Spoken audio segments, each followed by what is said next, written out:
Yeah, I'm still trying to turn this into a cricket podcast. Let's just talk about the Ashes and Lancashire again and again, please. Um, but-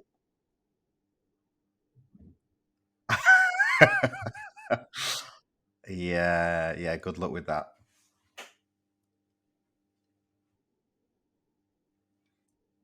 Oh right, yeah, yeah, yeah. Oh yeah. I think you'll be all right then. I think you might have picked the best day.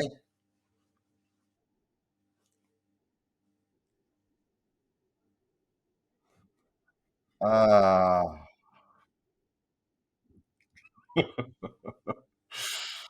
yeah.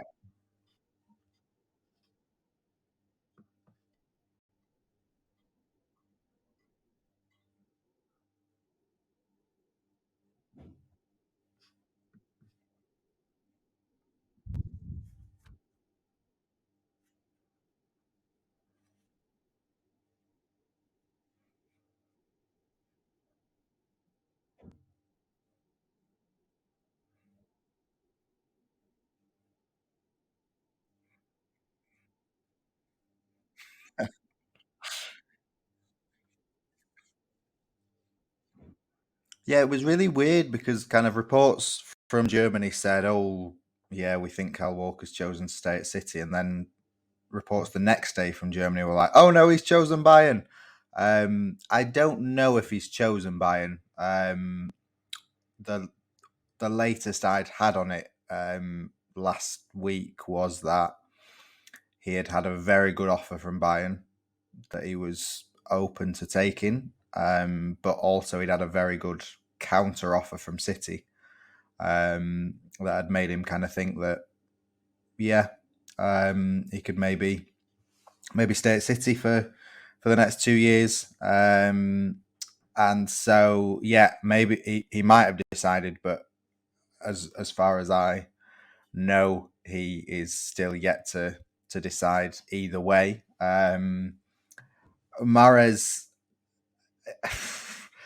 again, I wasn't aware that he was kind of um, sort of very keen on a move, and sort of there was talk about a 30 million fee, and now there's talk of a 20 million euro fee, which is really quite strange when you consider that sort of the 30 million was being used as a benchmark by Liverpool for Henderson, um, and so if he's lost nearly half his market value in a week, that's quite something. So I would say with both transfers, there is an awful lot still to be done if they're going to happen. And, everyone says, oh, City let players leave if they want to leave. Well, yeah, they do, but only if it works for them.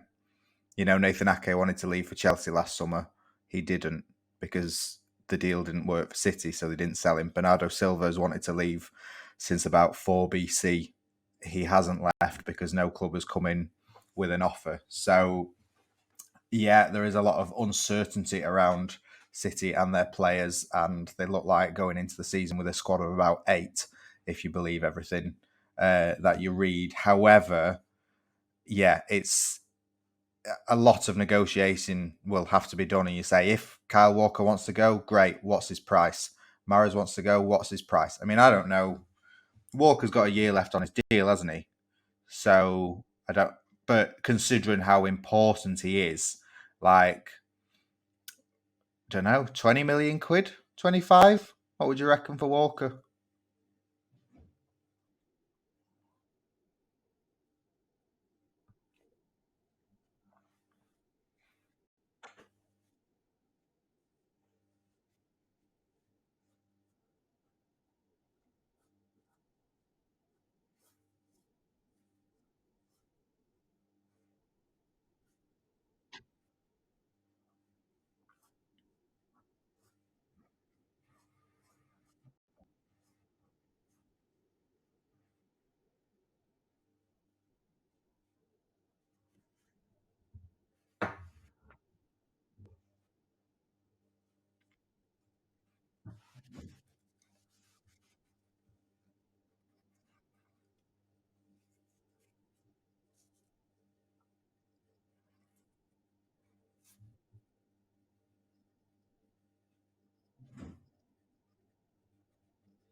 Yeah.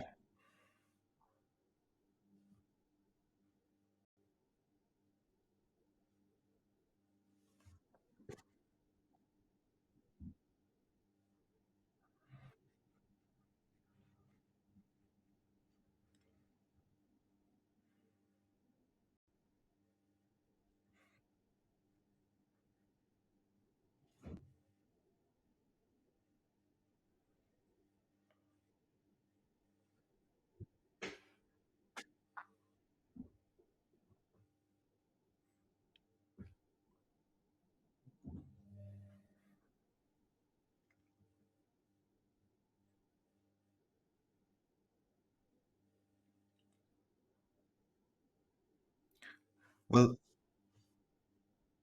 that is it with Mahrez, and Guardiola said after the FA Cup semi, didn't he, when he'd scored the hat trick, that he'd lost the what did he say? He lost the battle to convince him that he was still an important player.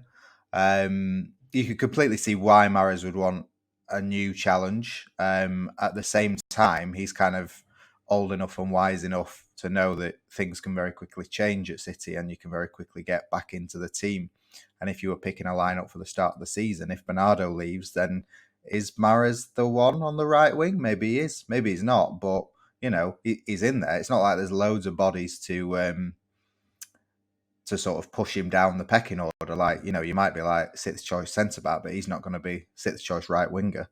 And then also, yeah, if you do want to sell him, or if he does want to go, how much is he? Because if, say Henderson's 20 million, if they've based this benchmark on Mahrez being 30 million, but if you say, right, well, Henderson's 20 million, does City say, right, well, 2 years left on his deal for Mahrez, and given what he's done and what he can still do we want a bit more than 30 million from a league where they're not coming in as paupers, are they? In the same way that, yeah, if Manchester City come knocking at the door, clubs know that they've got a lot of money. These Saudi Arabian clubs have a lot of money, so if you're a selling club, you maybe add a few million quid on just because you know that they can afford it, or can they afford it, which is another question. But it's a question that you'd kind of make them answer.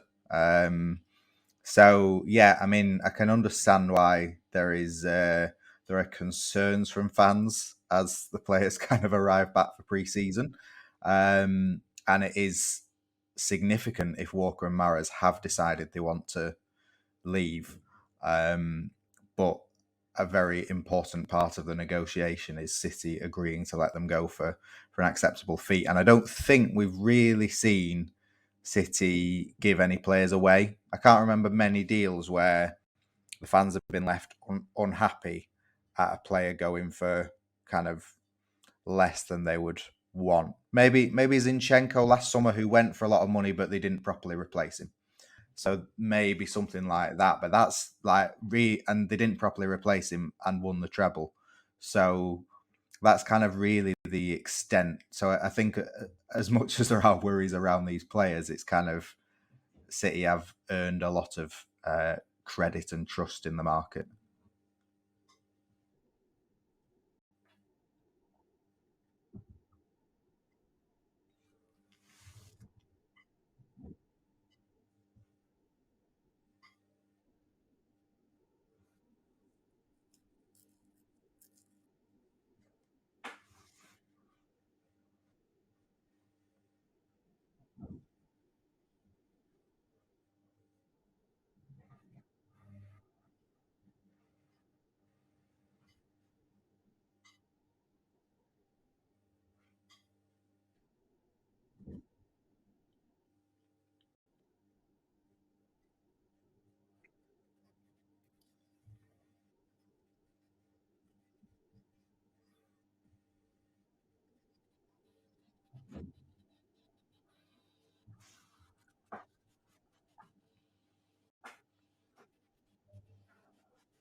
Yeah, I think they have to look at replacements for sort of anyone who leaves, just in terms of a body count, um, because they do have a small squad, and we know that Guardiola likes it that way, and that's the way they've been successful. But at the same time, there does come a point where you're like, yes, it is too, too small, this squad.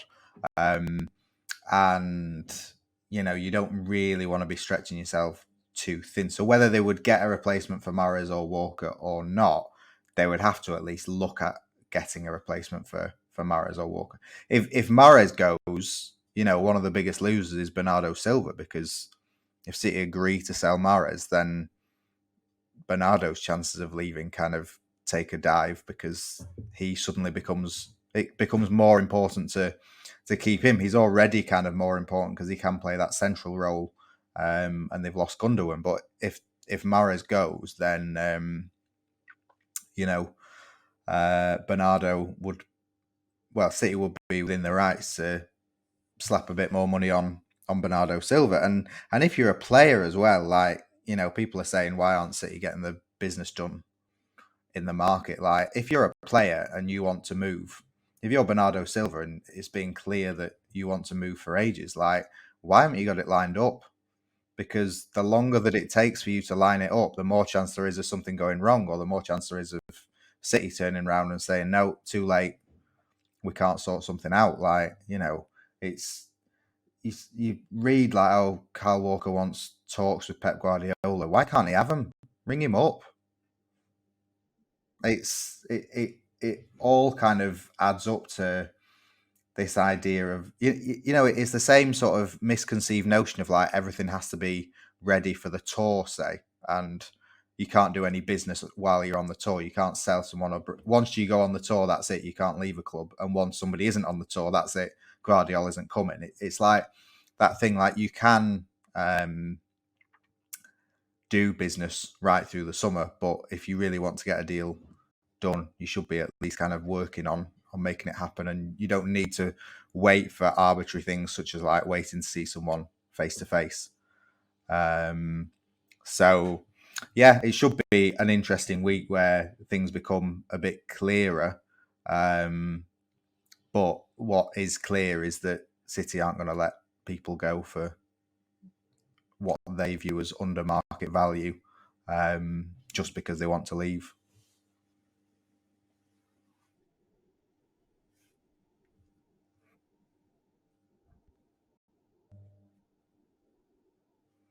Yeah,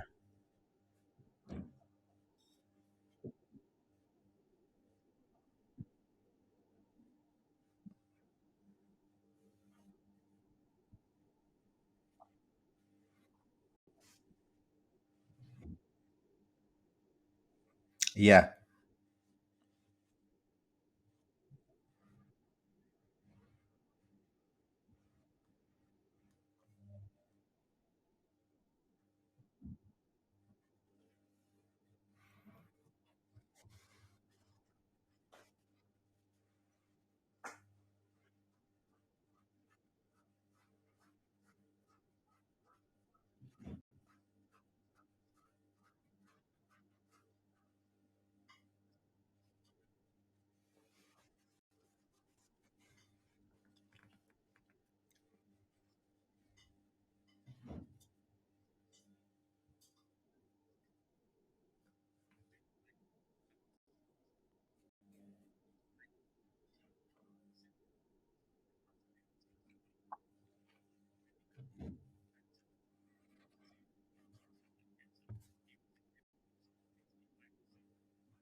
yeah.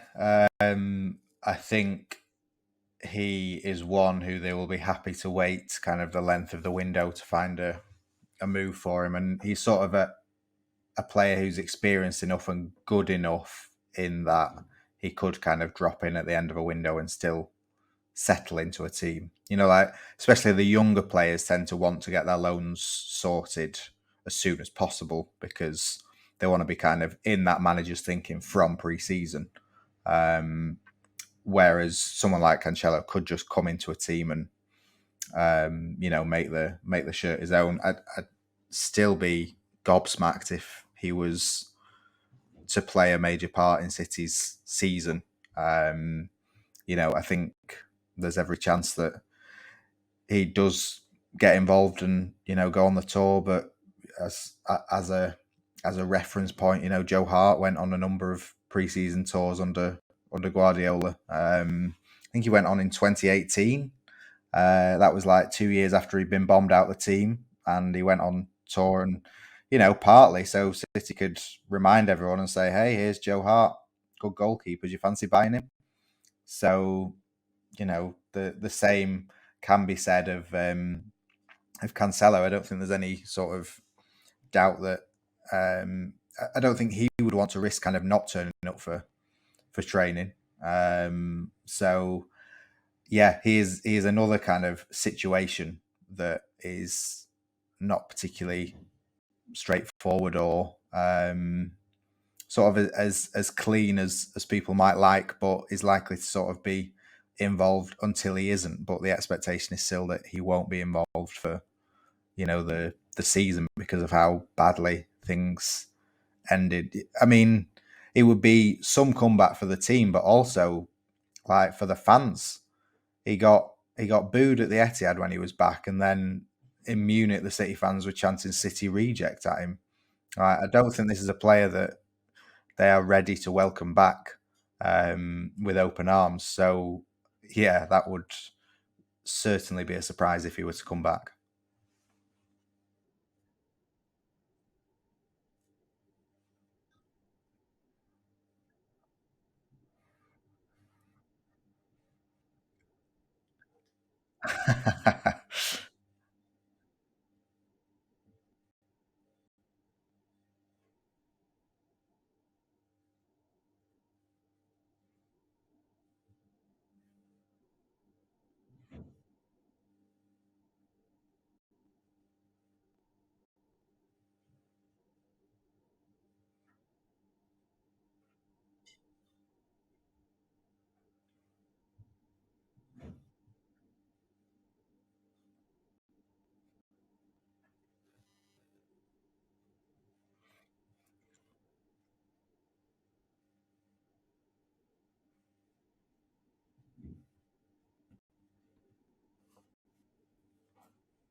I mean, the obvious one that we've spoken about before is Calvin Phillips, who is obviously back in the news because he's got a documentary coming out about his time going from Leeds to City and playing a unexpectedly small part in their treble.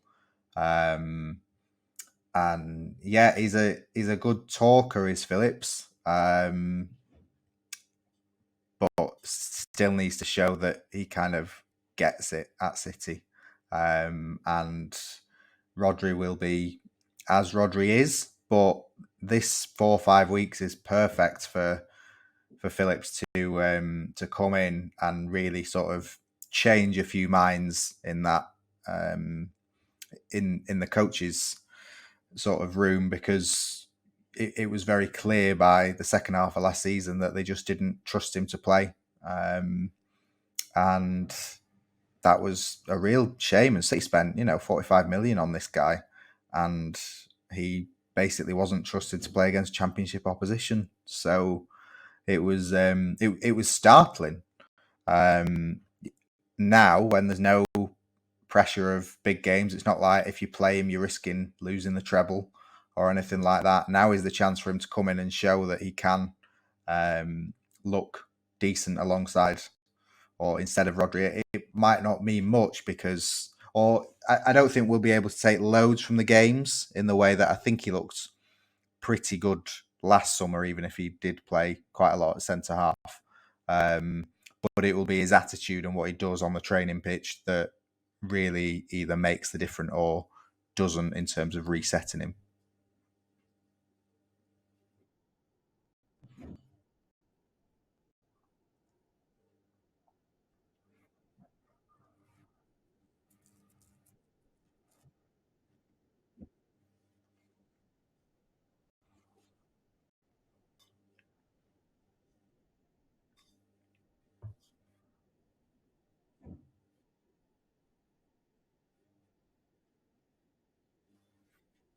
Yeah,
you can, and I think Grealish and Haaland was another last summer where it looked like they would really kind of tear it up as a partnership. And then now Grealish got an injury quite early in the season, and he kind of thinks that derailed him as well. So maybe it didn't, but at the same time, it looked like it was going to be like Grealish setting up three Haaland goals a match, didn't he? And it didn't turn out like that, especially.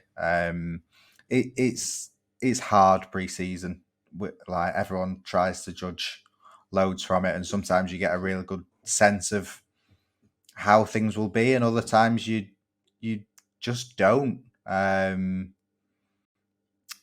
Yeah, it's I don't know. Like you couldn't have known, say last summer that City are going to win the treble now. You might have felt like I don't know Haaland settling in and um, a few things like that, but you just it yeah. There's always to a lot that can change. I think this should be a decent preseason in the sense that loads of players will be back. There's no kind of major tournament, so nothing to um, stop that. But to counter that, I went on tour in 2019 and City looked absolutely dreadful with all of their players, and then went on to throw away the league by November, December. So it just goes to show that you never can tell.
trying. Yeah. Well, yeah, yeah. Well, but I mean, as well, the last time they went to Japan was 2019, and yeah, it was terrible. And they were kind of flying out to Japan at the time. That all the other Premier League clubs were flying home, and you were like, why is City doing this? They're going to be like massively undercooked, or it's the. I mean, Guardiola had moaned about the jet lag in China. It wasn't any better in Japan. Um, so yeah, it's going to be a big time difference for the players to get used to for 10 days or so, and then they're going to have less than a week, I think. And then they're at Wembley for the Community Shield against Arsenal and their army of jubilant fans, which is already shaping up to be a game that will be one to stay offline for. So yeah, it's all exciting. Can I talk about the cricket a bit more?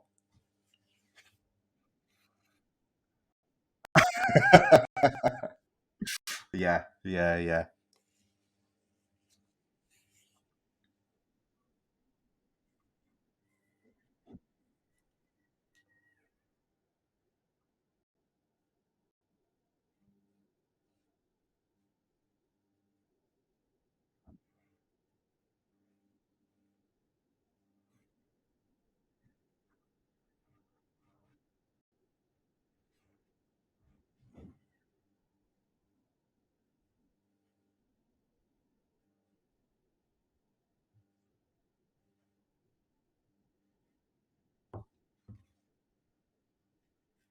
Yeah, McAtee should be there. He would have been in the 21s, England under 21s for their Euros, but had an ankle injury. He's now over that now, and City have had a lots of interest in him, both loan and permanent. 30 million pounds has not been enough to put off some interested parties. So it's kind of a show of faith in City in him, because I feel like he went on tour last year, but he didn't really get many opportunities.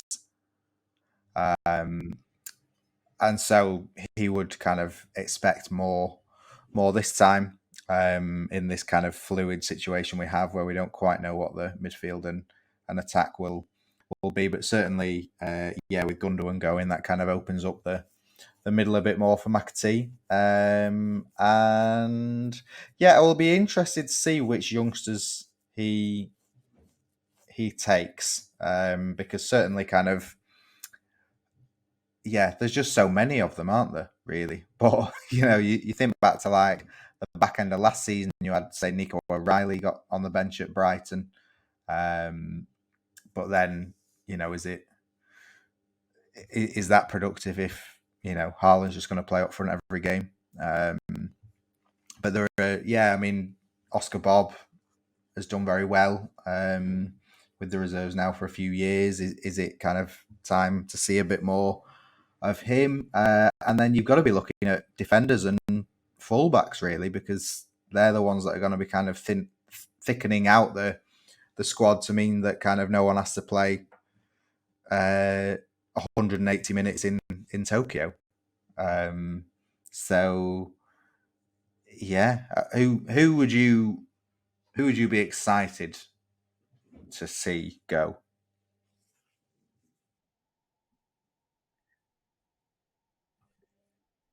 Yeah,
I think he'd gone to Southampton by then.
Let's talk it up.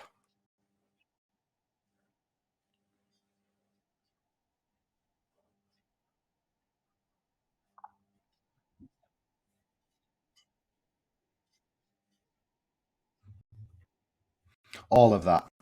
Um, yeah, I think it's slightly strange, first off, that they are playing in Tokyo and not Yokohama, um, which is, I mean, because they played Yokohama in 2019, and it was amazing because it was like their home stadium, and there were, I think it was about 80,000 capacity, and it was like just bouncing from 2 hours before kickoff. It was really brilliant, and then they were it was actually a very good team managed by Ange Postecoglou, who is now kind of in the Premier League in charge of Spurs. So small world and all that.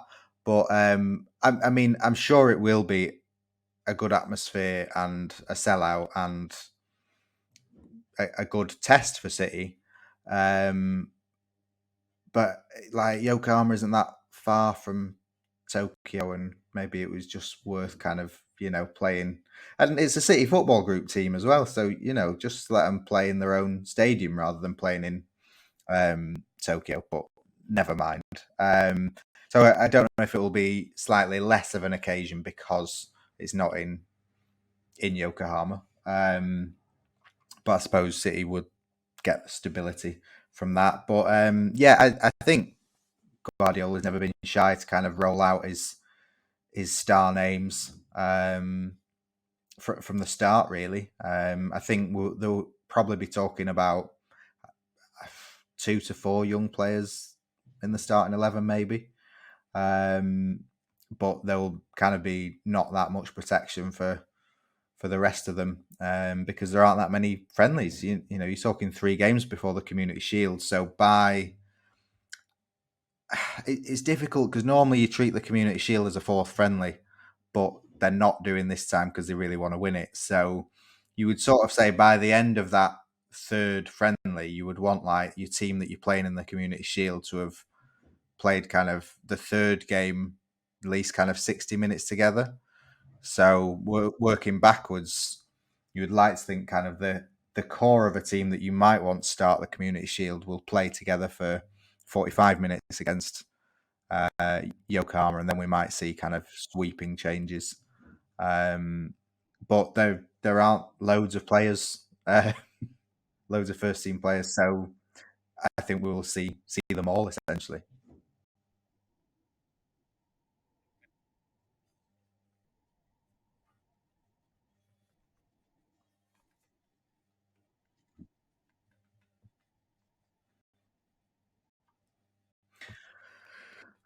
No, I don't think so. It's there's been loads flying around about De Bruyne, and I saw stuff saying like, "Oh, he's out till Christmas" and all sorts. I would I would be very hesitant to put any kind of date on when De Bruyne will be back or when we'll be out until, just based on the fact that he played for 2 months while he was injured.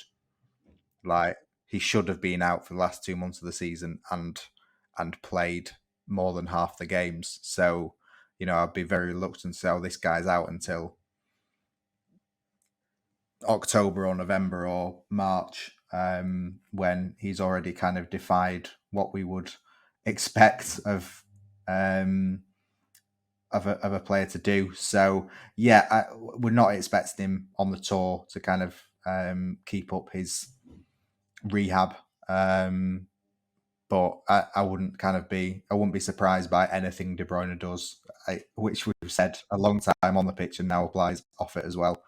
Um, but yeah, other than that, you're talking about unless players are staying away to get moves. But like you said, Zinchenko was on the City tour before going to Arsenal, so it would be a surprise to see anyone really left out of it.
He quite likes the right wing. He quite likes centre. Yeah, he'll go anywhere, but he would probably like a fixed position. But Alvarez is really interesting because you know how do you top the treble? But how do you top the treble and the World Cup?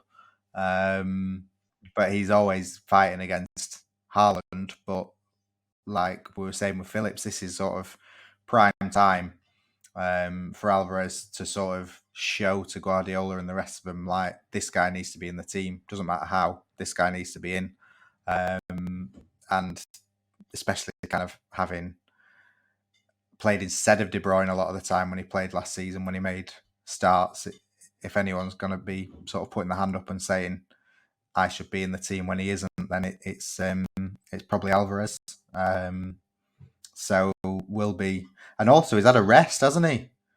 He's played like, yeah, he's played football for about 40 years combined before this summer. So he's finally had a few weeks off to celebrate and take it in. Still a very young player, and only 1 year in kind of European British football. So he is a big one to watch, I think, for this tour and across the start of the season.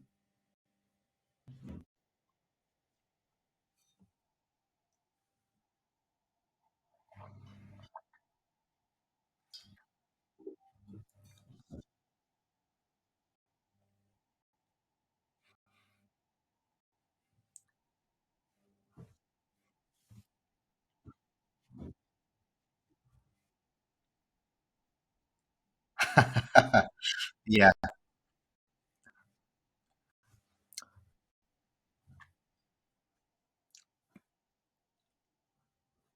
and Haaland is a point as well because he a lot will be made of his fitness probably.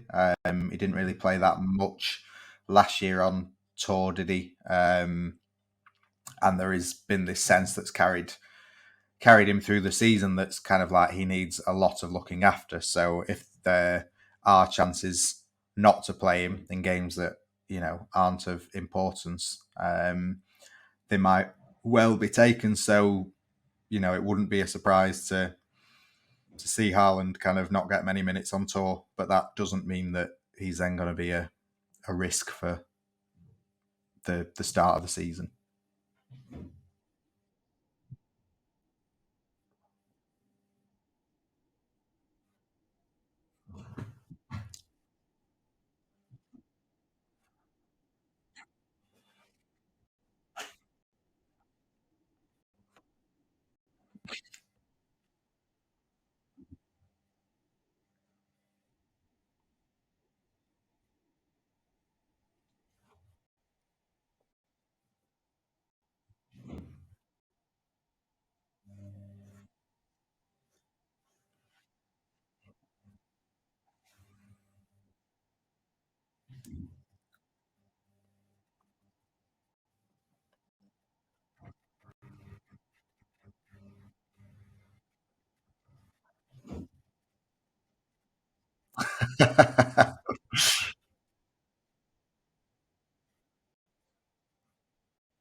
No, we'll be all over Gvardiol.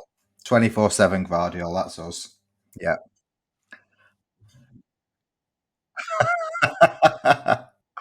No updates.